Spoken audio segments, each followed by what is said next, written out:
না, ব্র্যাক ব্যাংক সমকাল সাহিত্য পুরস্কার বাংলাদেশে যে সাহিত্য পুরস্কার যেগুলো বলা যায় প্রচলিত আছে তার মধ্যে অতি উল্লেখযোগ্য পুরস্কার, এবং এই অর্থেই সেটা যে কারণ এখানে তরুণ লেখক এবং অগ্রজ লেখক একসঙ্গে একই প্ল্যাটফর্মে এই পুরস্কারটা পায়।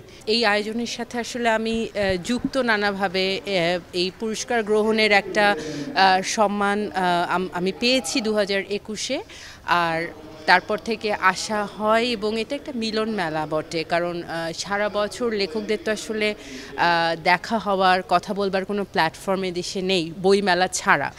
তো এই সাহিত্য পুরস্কার এমন একটি পুরস্কার যেখানে আমরা শুধু জানি যে কারা ভালো লিখছেন, ভালো কাজ করছেন, সমসাময়িক অগ্রজ তাদের লেখা সম্পর্কে জানবার সুযোগ হয়, এটা একটা বিষয়।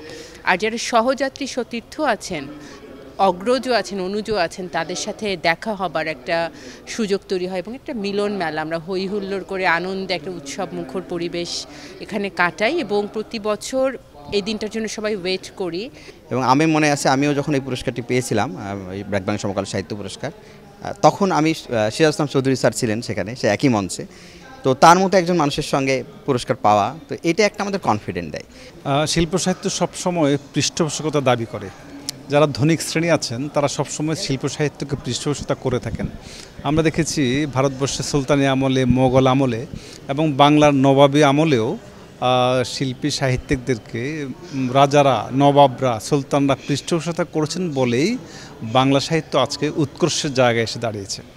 বাংলাদেশে আমরা যদি শিল্প সাহিত্যের পৃষ্ঠপোষকতা না করি তাহলে শিল্প সাহিত্য মতো একটি অলাভজনক কাজ, যেখানে বাংলাদেশে পাঠকের সংখ্যা খুবই কম, সেখানে যদি আপনি সাহিত্যিকদেরকে পৃষ্ঠপোষকতা না করা হয়, সাহিত্যিকটা আসলে টিকতে পারবে না সহজে। যে বৃক্ষে নিয়মিত পানি না দেওয়া হয় সে বৃক্ষ ফলবতী হয় না, বৃদ্ধি পায় না। তো শিল্প সাহিত্যের পৃষ্ঠপোষকতা আসলে সেই বৃক্ষের মধ্যে জল দেওয়া, যদিও সেই জল একেবারেই অপ্রতুল, কিন্তু জল তো আমি মনে করি কম হলেও একটি পুরস্কার যখন একজন তরুণ লেখক কিংবা একজন প্রাপ্তবয়স্ক প্রবীণ লেখক অনেকগুলো টাকা পান, 1 লাখ, 3 লাখ কিংবা 5 লাখ, সেটা তার লেখালেখির জীবনে হয়তো দেখা যাচ্ছে যে তিনি রয়্যালিটি যা পাননি একটি পুরস্কারে প্রায় সমান অর্থ তিনি পেয়েছেন। এই অর্থটা খুবই গুরুত্বপূর্ণ বলে আমি মনে করি বাংলাদেশের মতো একটি দেশে।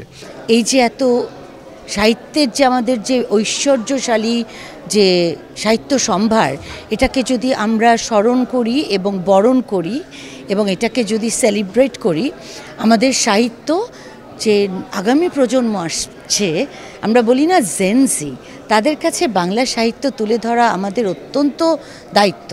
না, সমকাল ন্যাচারালি আমাকে পুরস্কার দিচ্ছে, তো আমি একটা লিস্টে নিয়ে আসছিলাম, আমি কতগুলি বই লিখছি, আমি প্রায় 70টার মতো বই লিখছি।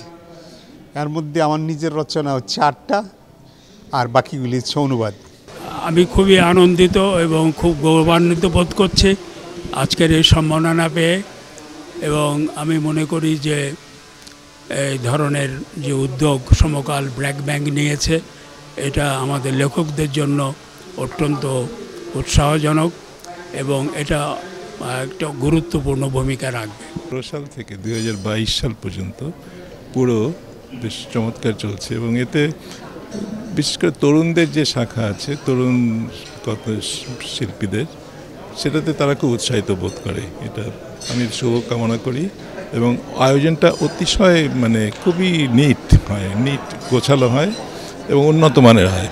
যে ব্র্যাক ব্যাংক সমকাল সাহিত্য পুরস্কারের 13তম আসর, এভাবে যে আমাদের যে প্রতিষ্ঠানগুলো, ব্যবসায়িক প্রতিষ্ঠানগুলো যেভাবে শিল্প সাহিত্যের পৃষ্ঠপোষকতা করে, সেটা খুব জরুরি বলে আমি মনে করি।